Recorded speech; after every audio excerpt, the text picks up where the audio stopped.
Ha habido dos redacciones al desnudo de Cano donde habla del tema, la una donde lo revela y la otra donde responde a los cuestionamientos que mencionabas al comienzo de, quién es el periodista y cuáles son las notas.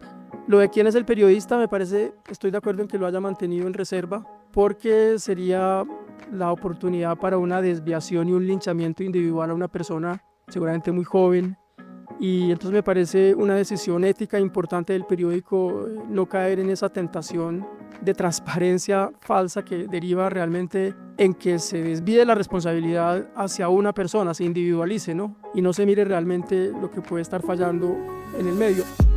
Hola, soy Daniel Montoya Guillón y esto es Gaceta Podcast, una entrega semanal que conversa con el presente desde la crítica cultural. Hola, soy Santiago Sembrano, editor web de Gaceta, y hoy estoy con Pedro Adrián Zuluaga, parte del consejo editorial de la revista. ¿Qué más, Pedro? ¿Qué más, Santiago?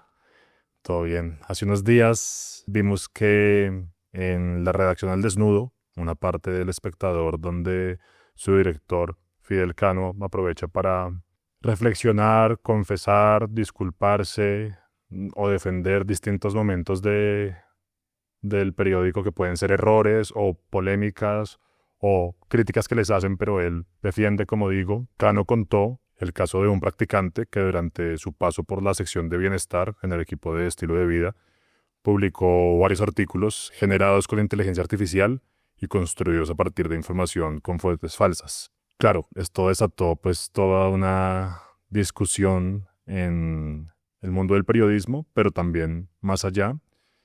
Primero que quién era este practicante, luego que cuáles eran los textos, luego el Espectador ya reveló cuáles eran los textos, más no el nombre del practicante. Y pues claro, hubo una disculpa muy clara de Cano, y cuando usted y yo empezamos a hablar de este tema, usted se preguntaba si las disculpas públicas de Cano eran suficientes o insuficientes y enfocaban el tema o lo eludían. ¿Cómo lo ve? Bueno, primero decir pues que este es un tema que nos atañe a ambos, porque los dos, Santiago, vos y yo, pues somos periodistas, hemos estado en salas de redacción, conocemos la fabricación de las noticias. En esa medida tenemos una mirada que pienso yo que es complementaria, no excluyente y no mejor que la de la ciudadanía en general, que simplemente hace unas exigencias al periodismo sin conocer el día a día de cómo funciona eso, la fabricación de noticias.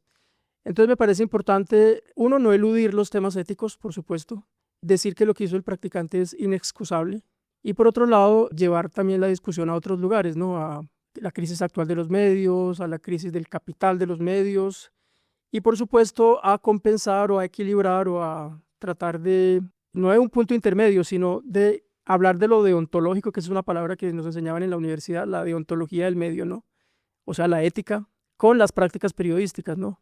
¿Qué es lo que garantiza que una noticia esté blindada de errores?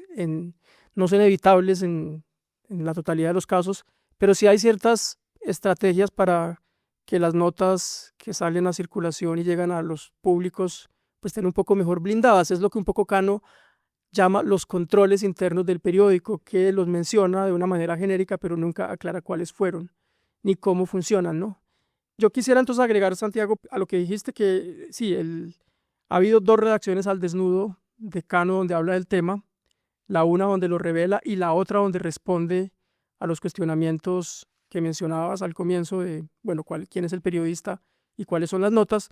Lo de quién es el periodista me parece, estoy de acuerdo en que lo haya mantenido en reserva, porque sería la oportunidad para una desviación y un linchamiento individual a una persona seguramente muy joven. Y entonces me parece una decisión ética importante del periódico no caer en esa tentación de transparencia falsa que deriva realmente en que se desvíe la responsabilidad hacia una persona, se individualice, ¿no? Y no se mire realmente lo que puede estar fallando en el medio. Y por otro lado, decir pues que no todos los artículos han sido identificados. Creo que él menciona unos textos que fueron borrados, despublicados, dice él, una palabra rara, ¿no? Despublicar. Pero yo quisiera mencionar algunos títulos de esos artículos porque son bien indicativos para saber de qué estamos hablando, y también, digamos, la conversación que teníamos fuera de micrófono sobre qué tan irrelevantes, entre comillas, son estos temas. Entonces voy a leer. ¿Cuáles son los beneficios de escribir a mano? Parece que el practicante no escribía a mano, ¿no? Evidentemente. Todo lo contrario. No escribía. ¿Es verdad que las canas pueden salir por estrés? Beneficios y usos de dormir con una almohada entre las piernas. Ejercicios para estar en forma después de los 40 años. ¿Por qué debería hacer estos ejercicios de 5 minutos para mejorar su salud mental en la tercera edad? ¿Cada cuánto se debe cambiar la toalla de baño? ¿Qué es la sexalescencia y cuáles son sus beneficios? Esos son algunos de los titulares de noticias que es público, pero no es la totalidad de lo que supuestamente produjo en su práctica profesional este practicante. Claro que ahí hablábamos ahorita de que en principio se enmarcan como temas menores, no solo por Cano, sino que en las jerarquías de una redacción, todo esto de estilo de vida y bienestar hace parte de una amalgama ahí rara que a veces se toma como hay que llenar el periódico y frente a palidece, frente a economía, política, actualidad.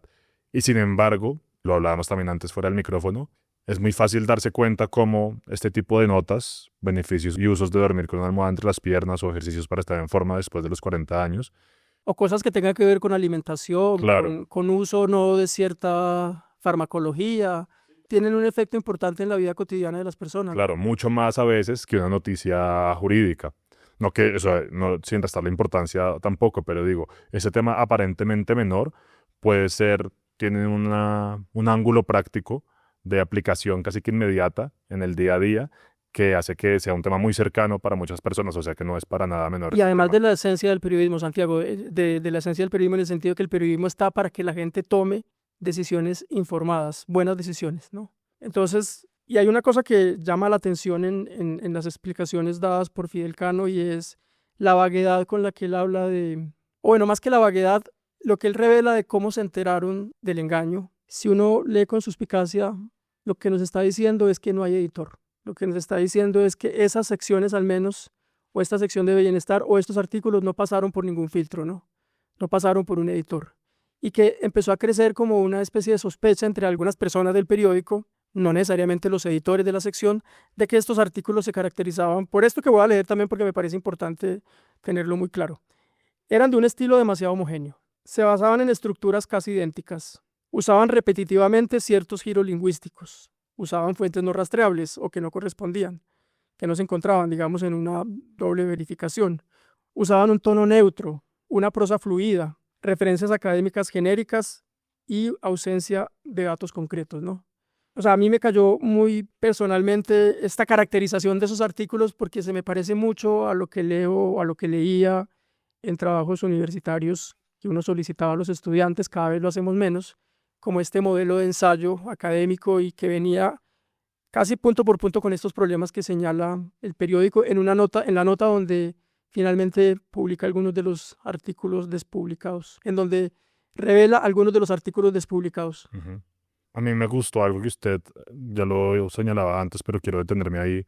Ponía en Twitter en estos días y era ante el afán de conocer el nombre del practicante, que ya acá no pues aclaró que lo desvincularon, seguramente está en un lío enorme con la universidad, en fin. Cano también dice que el rector de la universidad, que tampoco ha revelado, pues pidió disculpas. Claro, si no se detuviera, y lo podemos hacerlo ahorita en el tema de formación periodística y de ontológica, hay todo un tema, pero usted decía que el punto no era conocer el nombre de un individuo, sino ampliar la mirada. Y alguien señalaba, claro, usted, Pedro Adrián, puede decir eso por solidaridad gremial, pero el resto queremos poder también ejercer una sanción social frente a esta persona. Y me gustó mucho lo que usted respondía y era no, la solidaridad gremial sería justamente señalarlo, individualizarlo como si fuera uno solo, lejos de nosotros. Él hizo eso, pero realmente lo que usted hace, y por eso es que estamos acá también, no es para hablar de el espectador solamente ni de este practicante, sino de una estructura periodística que permite esto, o por falta de edición, por condiciones laborales en las que hay que fabricar qué cantidad de artículos, bajo qué condiciones, cuál es también el pacto de lectura. Hablábamos que a mí me parece esto un poco como un juego en el que el practicante hacía como si escribiera las notas, el espectador o en cualquier diario hace como si las editara y las verificara. El lector hace como si lee, porque también la lectura pues es muy descuidada. Sabemos que la experiencia de lectura es muy perezosa en estos tiempos. Lo que llaman en diagonal. Exactamente. Y por último, yo agregaba, y Fidel Cano hace como que pide disculpas, porque este ejercicio de la redacción al desnudo es un poco, si uno le sigue la pista, la reincidencia en errores, en muchos errores, y la promesa siempre de que se van a implementar medidas que nunca se terminan implementando, porque quizá, de hecho, no hay cómo implementarlas, porque cada una de esas medidas implica un costo económico, y entonces ahí vamos al otro problema, y es la situación actual de los medios, la debacle económica, la falta de anunciantes. Es decir, unos temas muy complejos, y yo creo que en este asunto, si no evaluamos todos los temas, si nos quedamos en un maximalismo ético exigiéndole cosas a un practicante que seguramente no tenía cómo dar, tampoco lo vamos a excusar. Si no abarcamos todas las líneas del problema, nos quedamos con un análisis emotivo y para ganar likes en redes sociales, como ha pasado efectivamente, que muchos han utilizado, los que llama Fidel Cano los malquerientes del espectador, han utilizado esto pues para su discurso antimedios, cobrándole al espectador, creo que su relevancia histórica y su lugar central en el periodismo colombiano, ¿no? Que me parece bien que un medio como El Espectador tenga una veeduría ciudadana. Pero yo usaba la expresión manzanas podridas en el caso de... Que nos remite a episodios complicados, por decirlo menos, de nuestra historia, como las ejecuciones extrajudiciales, que también se querían presentar como manzanas podridas justamente para, ahí sí por solidaridad gremial, como para presentar, no, esto no era todo el ejército, eran unos pocos individuos inescrupulosos. Y entonces me llamó mucho la atención que la nota en la que El Espectador, titulares de algunos artículos despublicados, venga con una redacción vacía. Me impresionó mucho como ese símbolo, la foto de la redacción vacía. Y bueno, decía al comienzo que tanto vos, Santiago, como yo, pues hemos estado en unas redacciones, hemos estado en lo que significa una especie de control colectivo, ¿no? De la fabricación de las noticias. Sabemos que las redacciones, muchas se han desmaterializado, muchas redacciones se han cerrado y los periodistas teletrabajan, y me parece que ese teletrabajo y esa soledad del periodista, muchos usaron la expresión, los periodistas como llaneros solitarios, pues tiene unas consecuencias, y es que una manera de blindar las noticias y las notas periodísticas era, en primera instancia, el editor. Es decir, un primer control, una persona con un ojo entrenado que es capaz de detectar irregularidades, falsedades, sesgos, bueno, todo lo que hace un editor. Y en segundo lugar, una redacción que lea, que tenga como un sentido de pertenencia y de colectividad, ¿no? Parece que funcionó finalmente, como sea que haya sido, que funcionó eso de la redacción, que se autovigila, porque fueron al parecer los propios periodistas del Espectador los que se dieron cuenta del problema, pero yo creo que no es suficiente, y lo que nos está revelando una situación realmente de un periodismo que se está haciendo con un altísimo grado de supervivencia, ¿no? De no sé cuántas notas al día, qué posibilidades hay de investigar realmente fuentes relevantes cuando un periodista de estos temas tiene, qué sé yo, la obligación de publicar 2 notas al día sobre un tema considerado de poco efecto público y político, ¿no? Ahí también quiero aclarar, a mí me parece igual admirable el ejercicio que hace El Espectador de la redacción al desnudo, porque de otra forma probablemente no nos habríamos enterado de esto. Otro diario con otra línea ética podría simplemente haber borrado las notas y nos enterábamos. Y yo creo que es también valioso del Espectador que ponga el pecho de esta forma.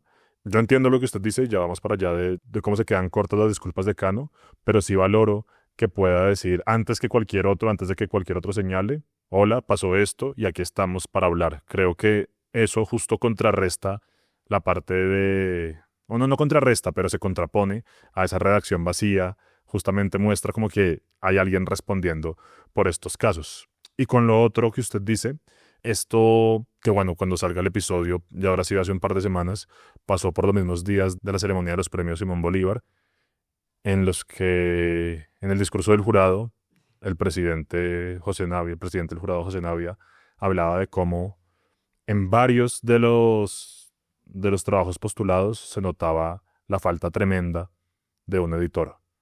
Y hablaba Navia de un tema general de los medios, hacía un llamado de atención antes de que supiéramos esto, pero encajaba perfecto, es decir, justamente se nota que no es un episodio aislado, porque lo que decía Navia podía conversar acá con nosotros en este podcast es qué está pasando con los medios, que ha desaparecido la labor editorial, el acompañamiento, que claro, es un trabajo invisible y que podría pensarse luego en el afán de recortar costos, que para qué añadir un eslabón más en la cadena si se puede hacer más eficiente y en vez de que entre redactor y publicación directa haya alguien como ahí que no es muy claro qué hace, pero pues el mismo jurado estaba notando cómo había muchos textos que se quedaban a puertas de ser buenos, pero les faltaba alguien que o los impulsara sus cualidades que estaban ahí a punto de formarse o les redujera algunos excesos o en fin, que editara. Es que estoy describiendo todo lo que hace un editor.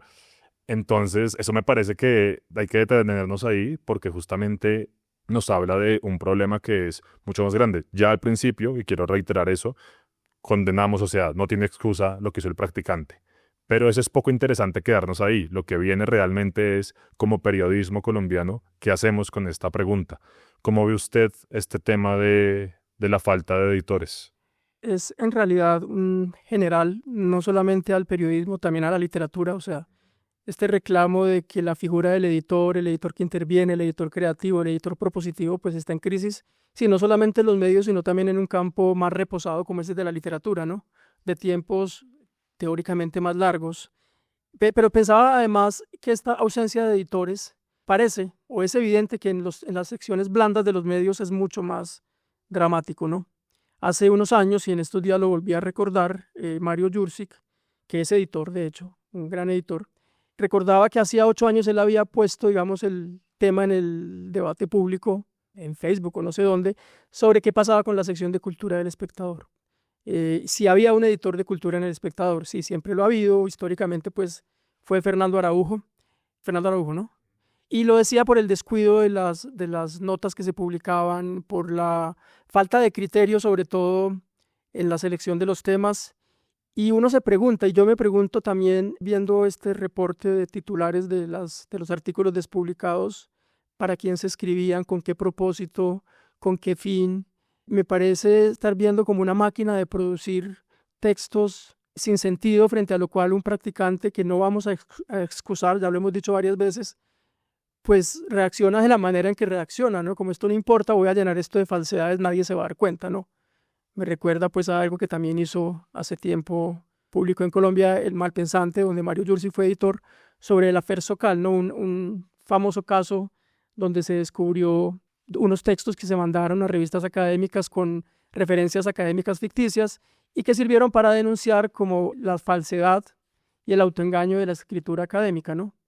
Entonces me parece que es interesante trasladar esa falsedad y autoengaño de la escritura académica a la falsedad y el autoengaño de la escritura periodística y ver también el vínculo, insisto, entre periodismo y academia. Yo pienso que lo que está pasando en las aulas de periodismo y en las aulas en general es un laboratorio de lo que va a pasar después, ¿no? Y lo he dicho también en estos días en redes sociales, la universidad como institución, puede que haya algunas que lo hayan hecho, no se está tomando en serio la regulación o la discusión ética, disciplinaria sobre el uso de la IA dentro de la universidad, ¿no? Entonces esto pasa como entre el polo de los entusiastas, los integrados, como diría Eco, y el otro polo, el de los apocalípticos, entre no usarla en absoluto o usarla indiscriminadamente y sin ninguna regulación. Y a propósito de la ceremonia del premio Simón Bolívar, que efectivamente fue la misma semana en que sale esta noticia de Cano, esta revelación de Cano, esta excusa de Cano, me acuerdo que ahí también hubo otros pronunciamientos, además del de Navia, presidente del jurado, fue el de Cortés, el presidente del Grupo Bolívar, diciendo que había que abrazar la IA, ¿no? Que el periodismo debería abrazar la IA, que eso suelto ahí, tirado ahí, pues no significa nada, ¿no? Y lo otro de Yolanda Ruiz, pues premiada con el premio Vida y Obra, que decía una cosa que me parece importante también traer a la discusión, y decía ella, espero estarla citando bien, que había una cantidad de pendientes de equidad en el periodismo, ¿no? Lo decía por su propio caso, porque las mujeres históricamente, según su propia experiencia, la experiencia de Yolanda Ruiz, ganaban menos que los hombres, las personas mayores menos que los jóvenes. Entonces los pendientes de equidad, o sea, cómo hablar de equidad y cómo hablar de condiciones laborales en el periodismo, de condiciones materiales de trabajo, sin las que explican, tal vez no justifican, pero podrían llegar a explicar esto que pasó. ¿Cómo hablar de eso? ¿Cómo atreverse a hablar de eso en medio de semejante debacle de los medios, de la falta de anunciantes, de la crisis económica, de lo que sabemos todos los días es que echan y echan periodistas, los mandan a la calle? Claro, o sea, el día anterior a esta grabación, pues será hace una semana o algo así cuando salga el episodio, se anunció que W Radio y Caracol Radio hicieron una serie de despidos significativa. Entonces, claro, creo que es interesante lo que usted dice porque muestra que esta discusión ética, que podría antojarse filosófica, deontológica, un tema así como alejado de la práctica, justamente no se puede desvincular de condiciones materiales. La ética y la base material está totalmente ligada para dar esta conversación de cuál es la base que no sé si incentiva, pero permite, o digamos en los términos de Kano, quita controles para que un practicante pueda hacer esto. Yo siento que mientras hablamos es como si no hubiera salida, ¿no? Pero pues no podemos quedarnos con eso, no podemos, eso sería también muy fácil, ¿no? Sí, Pero antes de cerrar con un poquito de esperanza o tratando de encontrarla en algún lugar, yo quisiera leer algo que escribió en una novela Jefferson Ospina, que es periodista y escritor que trabajó en El País de Cali y publicó una novela recientemente, bueno, el año pasado, que se llama Las medidas del engaño. Es una novela donde el narrador empieza por contar que trabajaba en un periódico, que se equivocó en un obituario y que esa equivocación significó una ira de los dueños del periódico, pues porque eso, la omisión en el obituario, pues significó una molestia para los dueños del periódico. antes de que lo lea, déjeme contarle algo que me pasó cuando yo estaba en el tiempo, y era que me tocaba, que ahorita lo recordé cuando estaba contando del libro, y era que estaba Daniel Samper, padre, ingresando a la Academia de la Lengua, y había una ceremonia en la que él estaba dando un discurso que se llamaba sobre Quevedo, y era Francisco de Quevedo, poeta humorista. Y yo fui, pues iba a ir el redactor de literatura, yo era practicante en ese momento, pero se enredó y me mandaron a cubrir eso. Yo llegué y bueno, dije listo, tomé mis notas y dije mañana lo redacto. Pero no, tocaba que quedara listo ese mismo día porque tenía que salir en el periódico al otro día. Y entonces me tocó redactar la nota desde Transmilenio por teléfono a una persona que estaba en el periódico. Y resulta que yo había entendido que el discurso de Samper era Francisco de Quevedo, poeta o humorista, una disyuntiva que luego solucionaba y decía, no, es justamente en esa fusión que se da la gracia de Quevedo. Pero resulta que había escuchado mal y todo lo que estaba diciendo Samper era poeta humorista. O sea, Sí. nunca fue poeta o humorista. No sé si era que yo escuché mal o lo pronunció de cierta forma. Se armó un lío porque, claro, Samper, cercano a la redacción, llamó a quejarse de que cómo era posible que en una ceremonia tan importante.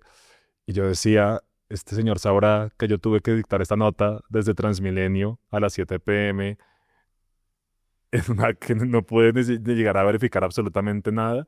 Y me hace pensar, no excuso mi error, pues pude haber preguntado, pero yo siempre me quedé con esa, solo quería decirle a él, señor Samper, yo hice esta nota desde Transmilenio. Sí. No pude ni siquiera llegar al otro día a escribirla. Bueno, ahora... No, sí, todos tenemos, a ver, lo importante es que quienes nos están escuchando y no son periodistas, que debe ser la mayoría, pues sepan que el mundo del periodismo es fascinante, realmente es un mundo vibrante y la redacción es un espacio vital, pero claro, la fabricación de noticias está llena de posibilidades de error, ¿no? Es bastante proclive a errores y por la inmediatez, por la presión.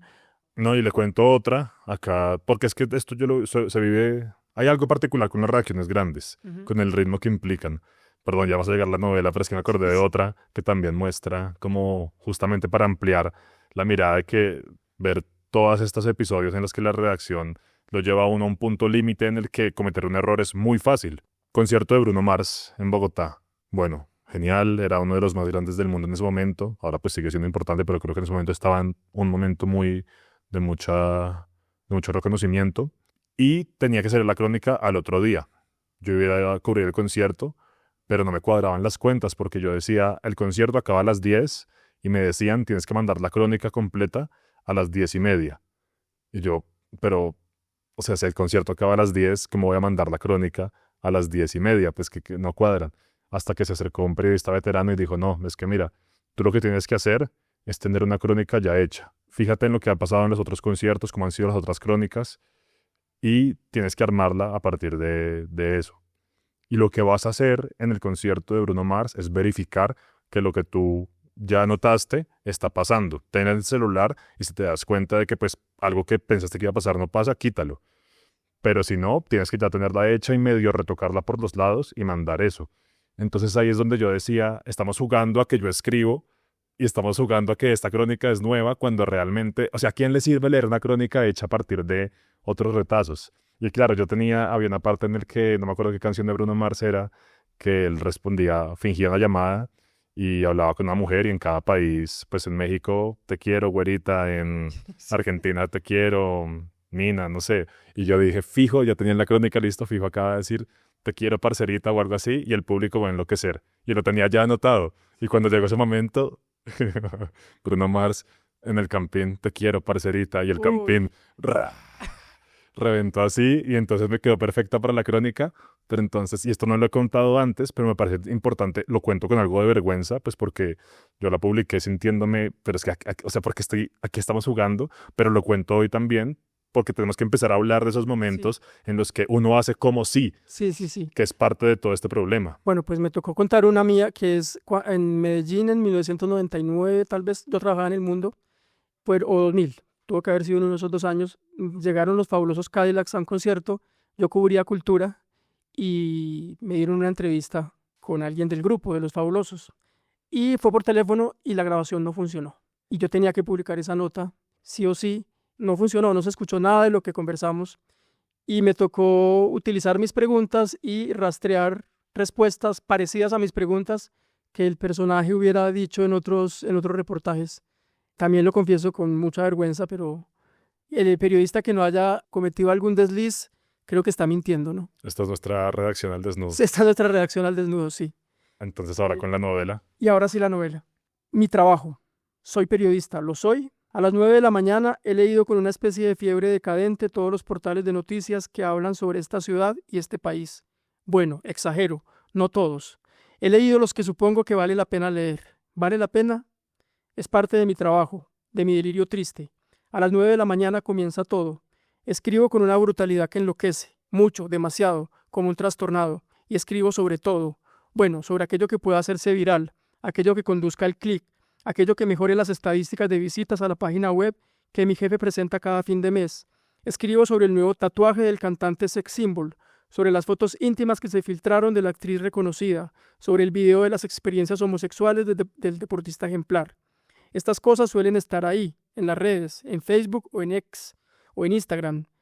Debo buscarlas, debo recorrer como el más triste desvalido intelectual esas cosas, y si no las encuentro, entonces debo inventarlas. Claro, nadie lo dice de esa manera. Le llamamos encontrar la noticia, pero en realidad es inventarla. Digamos que aquella cantante que se ha convertido en la nueva fantasía sexual de todo el país publica una foto en bikini en su cuenta de Instagram. Mi trabajo, en ese caso, consiste en escribir un titular que diga algo como: se conoce candente foto en la que la cantante X muestra de más. Y bingo, se hace esa pobre magia. Hay una explosión silenciosa. Los números empiezan a crecer en el contador de visitas. La nota es compartida por miles en redes sociales y algunos días yo llego a sentirme satisfecho, realizado, sea lo que sea que eso quiera decir, aunque en general no suele ser de ese modo. Hay en mí un abatimiento y una fatiga y sin embargo escribo como un poseso. Me gustaría decir que escribo como una máquina, pero no tengo esa suerte. No es maquinal lo que hago, no. De hecho, hay comprometidos demasiado asco y exasperación como para acudir a la metáfora de la máquina. No, lo que siento es horriblemente humano. El mundo es una jauría, hambrienta, incansable. Me sorprende, pero como un golpe directo a los testículos.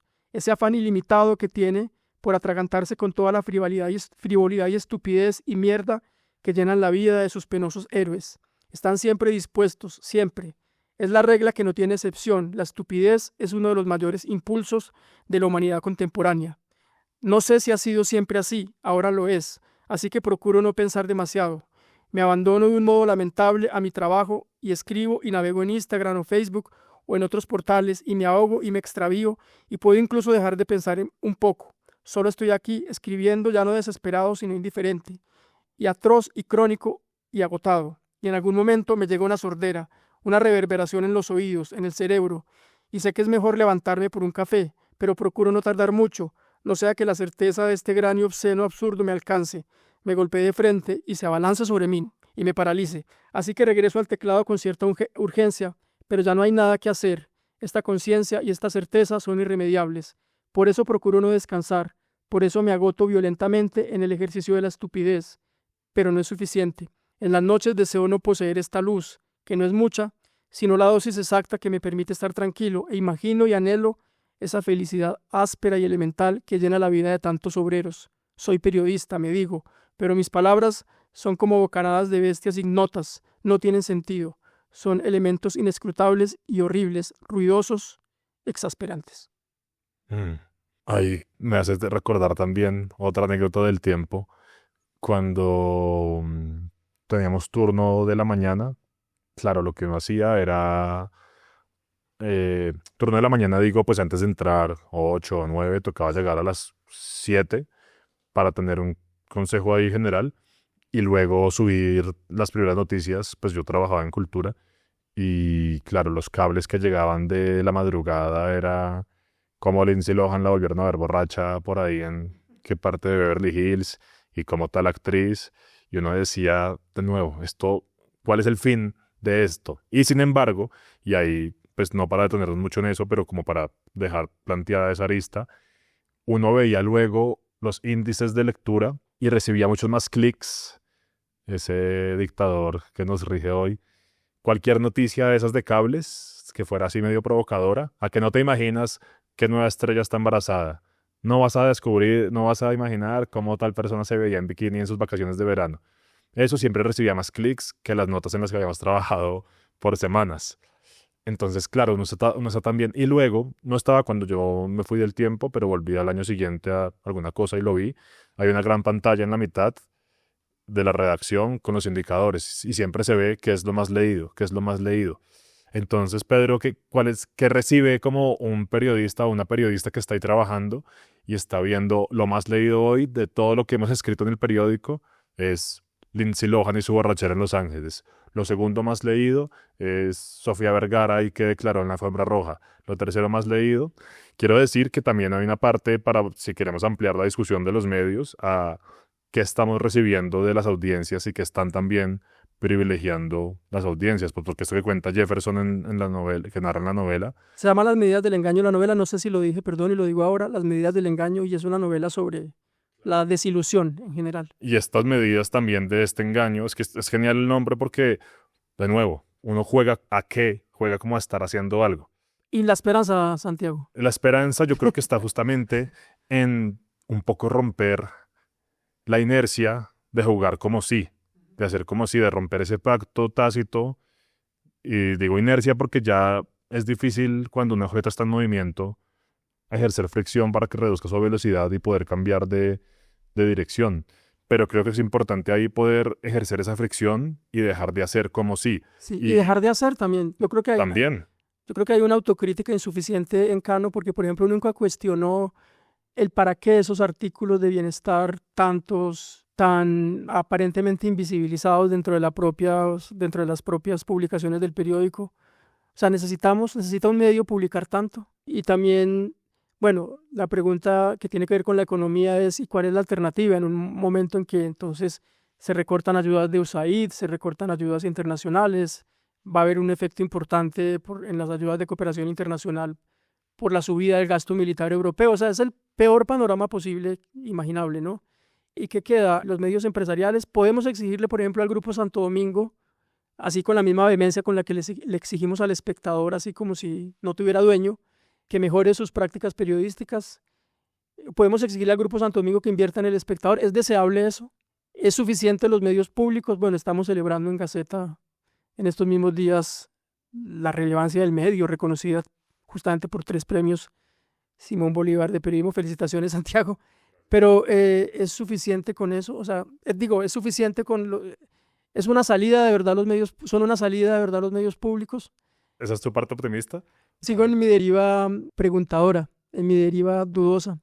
No, yo creo en el optimismo genuinamente, como decía, sí me parece que, o sea, así como hay que exigirle al espectador y a las disculpas de Cano, sí me parece muy importante que que exista este medio, o sea, aparte de toda la trayectoria del espectador, digo, como que exista un medio que pueda salir a presentar este problema y hacerle frente y reflexionar sobre él y no escapar a estas conversaciones porque justamente rompe el como sí.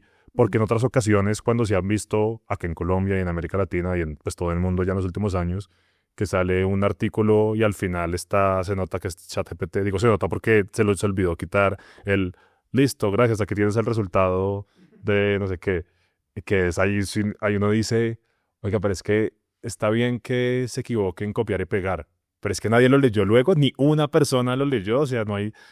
Entonces justamente a mí lo que me da esperanza de alguna forma también es que esto haya surgido del mismo el espectador, que haya un espacio para reflexionar, para decir esto no puede pasar y bueno, sería bueno escuchar acá, ¿no? En como uno, conocer más de esos controles internos, de qué van a hacer para que esto no suceda y al final pues el optimismo sería que hubiera editores, pero el hecho de poder detenerse y no hacer como si nada, porque otros medios donde ha pasado esto hacen como si nada, como ni idea, es ahí donde creo que puede estar un potencial transformador.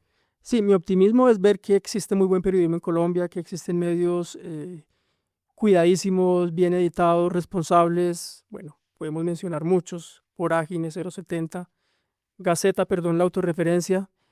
Casualmente hay una característica de estos medios que menciono y es que no publican tanto, ¿no? Que prefieren la calidad a la cantidad. Me parece que hay una salida posible, ¿no? Es utópica, yo sé, porque también sabe uno la exigencia maquínica, es así, de estar publicando todo el tiempo. Pero pues creo que... De llenar un papel también. De llenar un papel. Hay una relación con la parte física de un periódico que es muy distinta porque usted menciona Vorágine, 070, Gaceta. Gaceta sí tiene revista, pero pues en la web que yo edito, claro, no hay un espacio por llenar, pero es que me acuerdo que cuando estaba en El Tiempo, y vuelvo al Tiempo pues porque es mi referencia de un gran medio en el que estuve, luego el resto ha sido un tamaño un poco más mediano o pequeño, están estas páginas y sí o sí hay que llenarlas como sea. Y había un punto en que incluso uno tenía una nota y resulta que se caía una pauta y se abría un espacio y me tienes que dar 1000 palabras más de este tema. Y yo, pero estas notas hay que de alguna forma encontrar para llenar toda esta columna. Entonces, claro, hay una relación con el papel que también tienen esos medios que cambia todos esos incentivos. Pero sí, para mí también yo creo que está en la pausa. En la pausa. En la pausa que también cuesta, ¿no? Todo cuesta. Y bueno, y mi duda sobre los medios públicos no es porque esté dudando ni mucho menos de Gaceta, todo lo contrario, sino pues por los referentes que tenemos de otros medios utilizados por gobiernos como cajas de resonancia y como máquinas de propaganda. Entonces, eso es lo que me parece, que toda discusión está llena de paradojas y de contradicciones, y toda solución también, ¿no? Bueno, yo creo que con esas paradojas y con esas soluciones más optimistas nos vamos, Pedro. Muchas gracias. No, gracias, Santiago. Gracias por quedarte hasta el final. Yo soy Heidi Correa. Y yo, Giancarlo Vega. Somos los productores de Gaceta Sonora. Encuentra más voces, textos y episodios en gaceta.co. Síguenos en redes sociales como @Gaceta Revista. Hasta la próxima.